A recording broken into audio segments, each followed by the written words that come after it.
Buenos días. Hoy voy a presentar un pequeño video cortito pensado para profesores, docentes y educadores para que entiendan en pocos pasos las razones fisiológicas por las cuales nosotros tenemos que planificar de cierta manera las clases para poder aprovechar y permitir que los alumnos puedan generar recuerdos, es decir, que puedan adquirir conocimientos.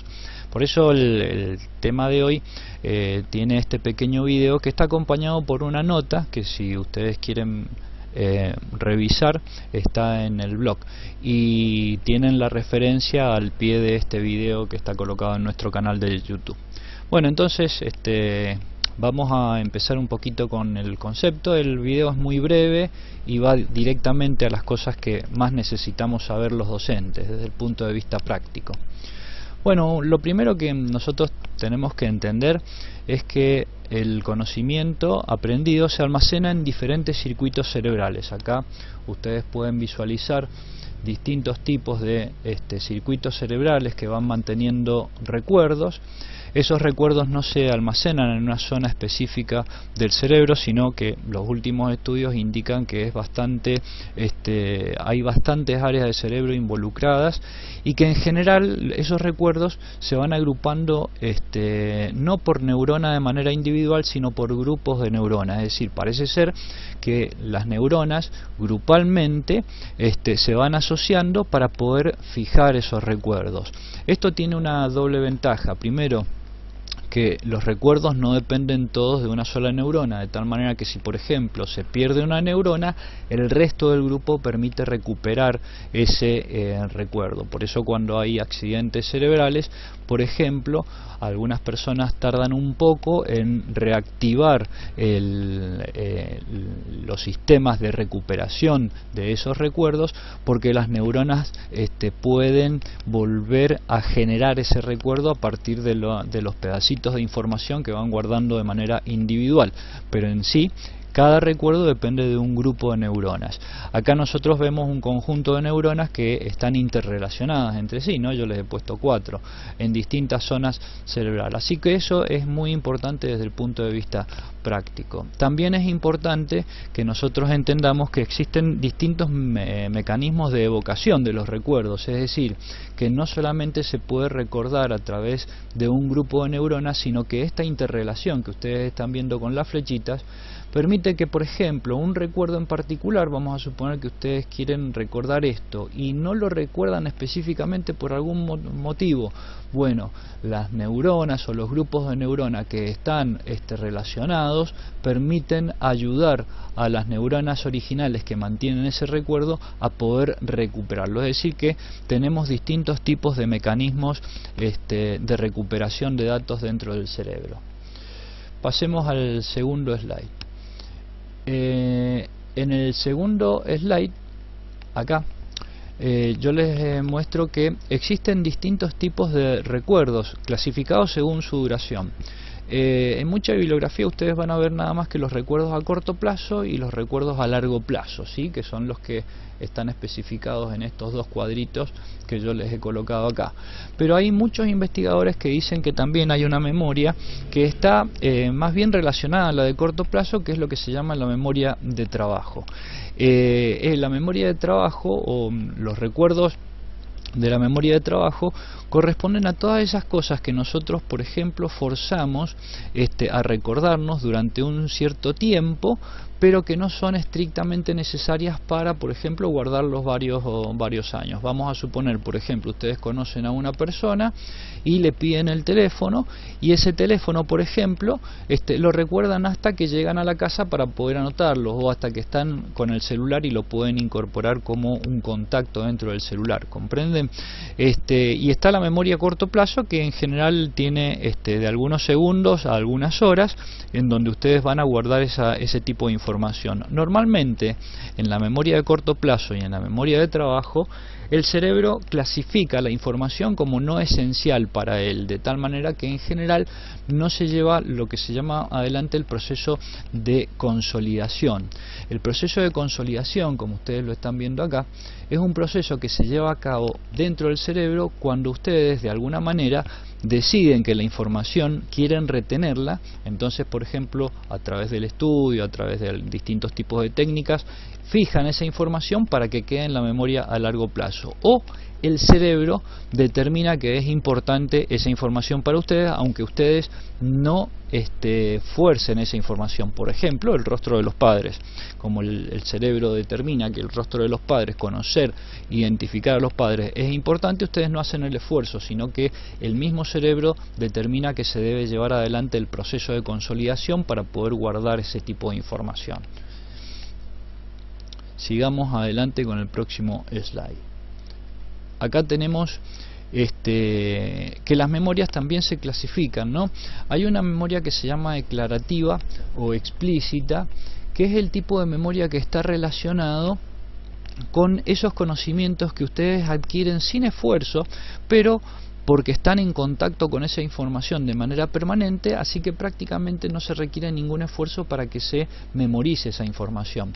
Por ejemplo, ustedes están en contacto estrecho con sus padres y, por ejemplo, ven las actividades que van haciendo los padres y, por ejemplo, los chicos van viendo cómo se prepara el desayuno, cómo se arregla la cama, cómo se hacen todas esas actividades cotidianas, cómo se prende el televisor, y a través de la repetición y porque ustedes están en contacto permanentemente con esa información se va adquiriendo, pero no requiere de mucho esfuerzo, ¿sí? Por eso este globito que está acá. Acá yo les he puesto también los eventos pasados, por ejemplo, cosas que les han pasado a ustedes y que son significativas y que a veces el cerebro dice también es importante, entonces lo vamos a consolidar. Esto se da casi en todas las actividades de la vida diaria, ¿no es cierto? Todo, como les decía recién, las actividades cotidianas. Esto es lo que se llama memoria declarativa o memoria explícita. Y es muy importante comprenderla porque, por ejemplo, en clase nosotros podemos hacer algunas cosas habitualmente sin necesidad de enseñarlas, los alumnos las pueden ir adquiriendo. Por ejemplo, hábitos de higiene y seguridad, que siempre tomamos las mismas precauciones. Por ejemplo, los que trabajamos en talleres siempre tomamos las mismas precauciones y sin decirle a los alumnos, muchas veces ven todas las actividades que nosotros hacemos y que les pedimos que ellos hagan al iniciar la clase o durante la clase, de tal manera que se van adquiriendo una gran cantidad de conocimientos de esa manera. Pasemos al siguiente slide para ver el otro tipo de memoria que nosotros tenemos, que es la memoria no declarativa o la implícita, que es la que nosotros trabajamos en el aula, ¿sí? Esta, al contrario de la otra, requiere de trabajo y repetición para que ustedes la puedan adquirir. Y tenemos distintos tipos de trabajos de repetición. Por ejemplo, lo más típico es lo que nosotros hacemos en el taller, las actividades que vamos haciendo en el taller. Cuando, por ejemplo, un individuo repite una actividad para aprender a hacer algo, como por ejemplo tocar la guitarra o andar en bicicleta, como ustedes ven ahí en el dibujito, pero también hay otras actividades que son de repetición y que gracias a esa repetición se van adquiriendo, como por ejemplo aprender a manejar el control remoto, que muchas veces ustedes empiezan mirando el control remoto, pero después de 2 o 3 días de usarlo ya saben de memoria en dónde están las teclas y no necesitan mirar para cambiar el canal, poner en silencio, subir el volumen, cambiar la frecuencia o cambiar la visualización del televisor para ver películas o para ver internet. Comprenden todo ese tipo de actividades, pero todas estas actividades requieren de trabajo y repetición, que es lo que nosotros generalmente hacemos en el aula cuando hacemos una práctica de taller. La vamos repitiendo y lo hacemos varias veces para que el cerebro vaya memorizando. Cuanto más veces ustedes repitan algo dentro del taller, también van a facilitar que el alumno necesite menos tiempo de estudio para poder hacerlo. Por eso es importante la actividad de aula. Como les decía al principio del curso, los recuerdos generalmente se graban en bloques de memoria. Como ustedes ven, acá nosotros tenemos un bloque de memoria en donde hay muchas neuronas que están implicadas en la memorización de algo en particular. De tal manera que si por algún motivo alguna de estas neuronas se pierde, un accidente o algún tipo de problema, el resto de las neuronas pueden estar en condiciones de recuperar un recuerdo. Por eso es muy importante este tema, ¿no es cierto?, de entender que las neuronas trabajan en conjunto, trabajan en bloque. Ahora, desde el punto de vista práctico, vamos a la próxima diapositiva. acá, ¿cómo se hace la grabación del recuerdo? Es decir, porque ustedes aprenden a través de un proceso, ¿no es cierto?, de la clase. Nosotros le damos a los alumnos la información, pero esa información no es retenida, no se constituye en memoria a largo plazo, hasta que las neuronas empiezan a trabajar a través de un proceso que se llama de consolidación. Este proceso de consolidación, que ustedes lo tienen acá, está representado por estas flechitas que ustedes ven. En el proceso de consolidación, las neuronas lo que hacen es incrementar la asociación que tienen entre ellas, es decir, dentro del grupo, y refuerzan la comunicación enviándose estímulos eléctricos, porque el sistema nervioso funciona a través de electricidad, estímulos eléctricos entre sí que permiten fijar un vínculo más fuerte entre ese grupo de neuronas, y de esa manera el recuerdo entra en lo que se llama en la fase de fijación o de consolidación, que permite que ese recuerdo se vaya a hacer a través del largo plazo. Muchas veces es un proceso de repetición.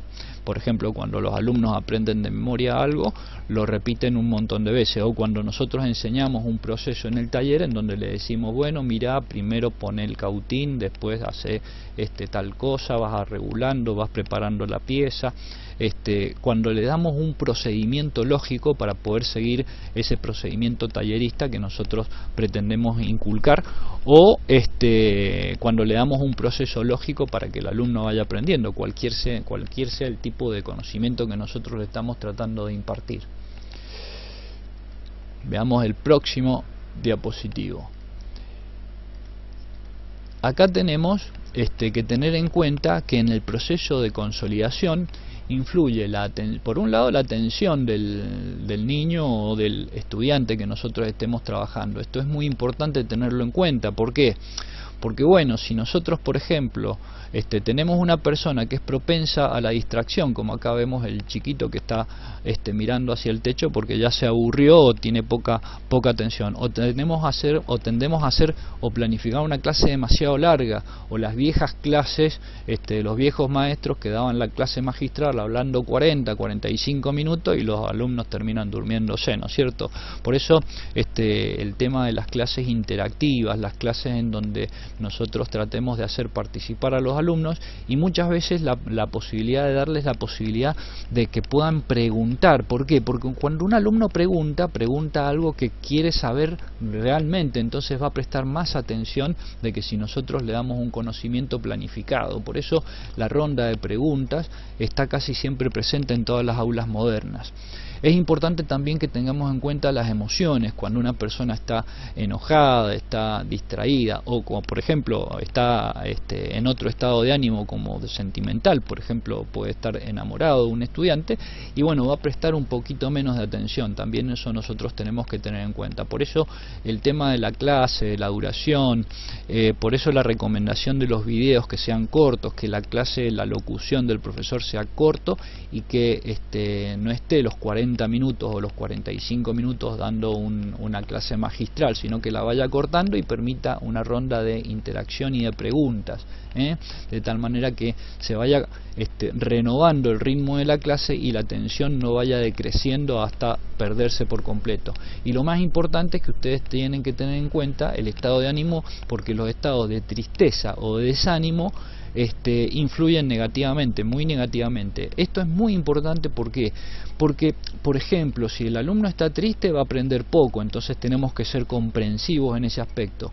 Pero si el alumno está desanimado o piensa, por ejemplo, no, esto no lo voy a aprender nunca, o yo no me da la cabeza, o tenemos un profesor, esos profesores viejos y tontos, ¿no es cierto?, que dicen, no, usted no lo va a poder lograr, usted no va a lograr nada en la vida, que por ahí lo hemos tenido todos. Bueno, eso también es totalmente negativo. Al alumno hay que apoyarle y darle las herramientas. De hecho, cualquier persona está en condiciones de adquirir cualquier conocimiento. El problema que tenemos es que a veces los profesores carecen de herramientas, entonces dan un conocimiento de una determinada forma y no tienen otras herramientas pedagógicas para mostrar el conocimiento desde otro punto de vista, desde otro punto focal.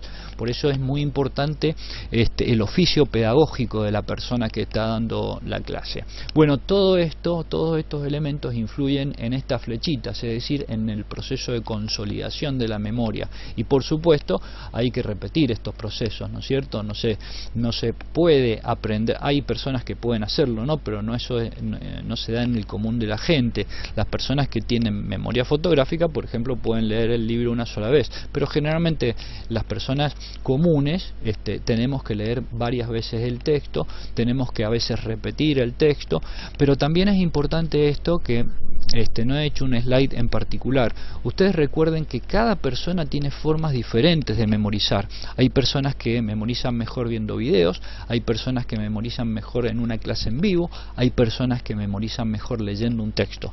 Entonces hay distintos modos hay personas que prefieren, por ejemplo, grabar la clase y escuchar la clase grabada porque tienen una memoria auditiva. Entonces, también es importante que ustedes le digan a los alumnos, si son profesores, que cuáles son las formas posibles que ellos pueden estar usando para estudiar, porque cuando un alumno falla, a veces no es porque no hace el esfuerzo, sino porque lo está haciendo de una manera inadecuada.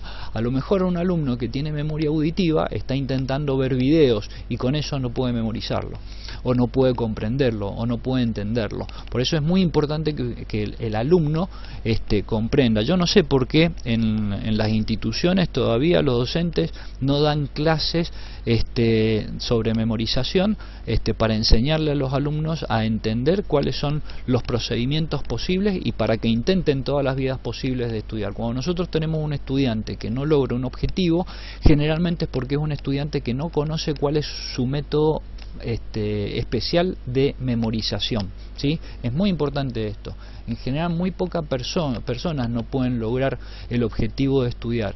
Lo que sucede es que muchas veces el esfuerzo se hace de manera inadecuada, entonces los objetivos no se pueden lograr justamente por eso. Por eso tenemos un alto nivel de fracaso escolar, por ejemplo en las escuelas argentinas, porque los profesores no le dicen a los alumnos de qué manera pueden estudiar y cuáles son los distintos métodos. Eso debería estar implementado en todas las aulas.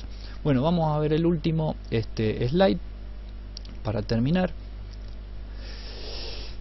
Bueno, esto también es importante. Hay que recordar, el profesor tiene que recordar, y esto es importante que se le diga a los estudiantes, porque una vez que los estudiantes terminaron de estudiar o la carrera o el curso, esos conocimientos se van a guardar en la memoria a largo plazo, pero la memoria a largo plazo con el tiempo también se va deteriorando, de tal manera que en general siempre vamos a requerir de un refuerzo si nosotros queremos mantener ese recuerdo en la memoria a largo plazo.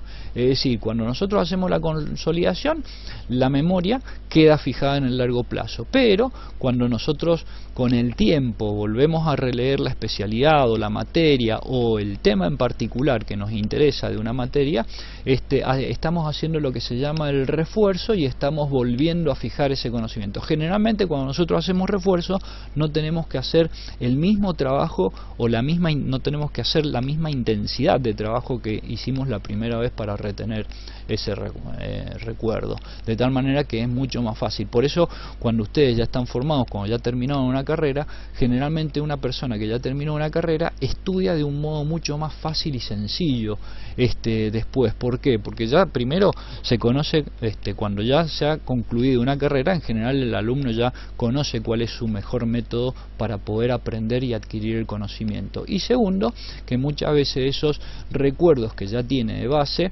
le sirven para ampliar algunas cosas y para perfeccionar conocimientos que ya estaban adquiridos previamente o que, por ejemplo, necesitaba reforzarlos o algunos conceptos que tenía dudosos. Bueno, espero que este breve video les haya servido para entender cómo es el proceso de aprendizaje en los estudiantes.